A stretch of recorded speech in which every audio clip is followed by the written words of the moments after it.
Hi, my friends. Just gonna do this quickie review of Halloween Ends that I went to see this past weekend.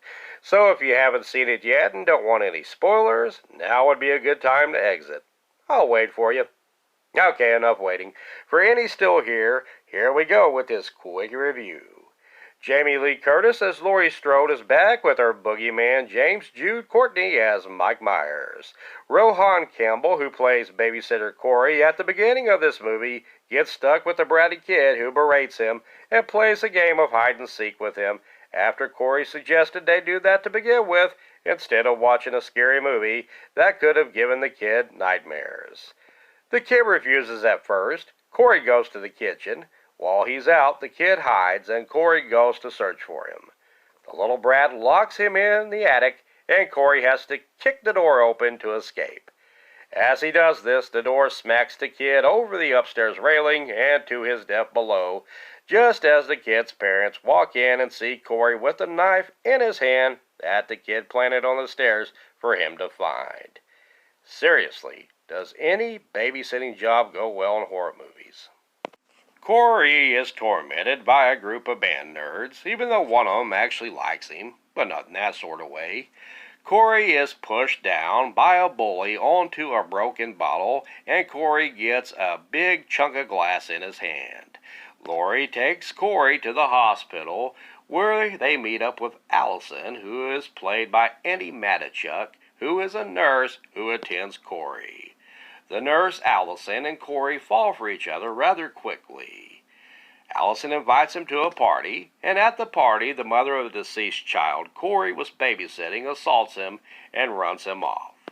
The bullies from earlier in the movie, whose car tires Corey slashed to get even, get in a fight with him on a bridge where the bully pushes Corey off the bridge. Assuming he is dead, the bullies drive away and Corey is drugged off by Mike Myers, who hypnotizes and possesses him to join him as a partner in crime for some murder mayhem. The bodies start piling up, and there's a pretty funny scene where a DJ at the hands of Mike Myers cuts off the DJ's tongue and smashes the DJ's face into radio equipment. The tongue just sort of hops up and down on the turntable, and me being the sick, twisted nipple I am, laughs out loud in a relatively empty theater. Of course, I went to a 10 p.m. showing on an appropriately stormy Saturday night. My goodness, did I say this was going to be a quickie review? Looks like I lied. Sorry. Laurie begins getting suspicious of her granddaughter's new beau and begins to think the relationship should be nixed before Allison is nixed. The scarecrow mask-wearing boyfriend and his new buddy Mike Myers continue to kill, and like any good villain, Corey has mommy issues too, as his mom is a domineering, controlling woman, but Corey's new fiend friend Myers quickly takes care of the mean mama. By the time the climactic battle scene between Jamie Lee's Laurie and Mike Myers happens in a kitchen, I was beginning to have a horror of my own, and the popcorn and soda began making a comeback, and I started feeling gassy. It was at this point I wanted Halloween to end indeed, but I didn't want to go to the bathroom and miss the ending. I paid good money for this. Jamie Lee slices and dices the boogeyman with the cutlery after pinning him down with a fridge, which leads me to believe the director must have watched Bray Wyatt and Randy Orton's House of Horrors match in WWE many years back. If you don't know what I'm talking about and you want to find out, you can find it on YouTube, I'm sure, somewhere. It does involve a fridge anyway.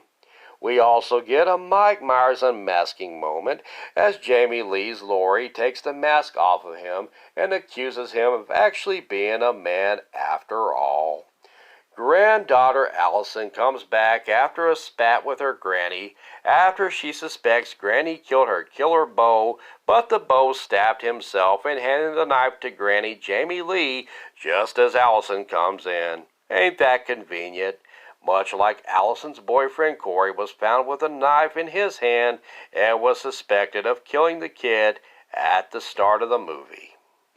Allison does make up with her granny Laurie, and Allison and Lori strap Mike Myers to the roof of their car and drive off with him. It's at this point that I thought Lori and Allison was going to have a Thelma and Louise moment and drive off a cliff with Mike Myers on the roof, and then Halloween ends in a bang. However, they went to Corey's daddy's junkyard and killed Mike Myers in a metal crusher, and he's not the only one dying here, because at this point my gas creeps back with furious ferocity. There was still a few minutes left. I was ready to vamoose as I was in pain, but I paid good money for this, and come heck or high crap, I was going to see it to the bitter end.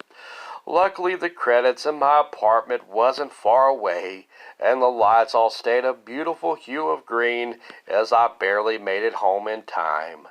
I did enjoy the psychological element of this film as we see Rohan's character Corey go from a nerdy outcast who was teased to a psycho killer outcast who was feared. It's like once the bullies break his glasses, Corey's mind really starts to shatter and break too. There were some pretty typical gruesome kills, my favorite being the DJ's funny death, and I thought Mike's demise felt a bit anticlimactic, but at that point I didn't care. I really needed to crap. I did make it home to the toilet in time, in case you were wondering. And I have heard many critics poo-poo on this movie, but I didn't hate it. It had some good solid storytelling with Rohan Campbell as Corey and Jamie Lee's granddaughter Allison's relationship with him. The ending wasn't as spectacular in a movie that touts this as Halloween's End, in my opinion, and I thought Jamie Lee's Lori could have had a stronger ending for her character. Have you seen this movie yet? Let me know what you think. And I'm sorry this wasn't such a quickie review after all. Enjoy Halloween, and I'll see you next time. Gotta blow.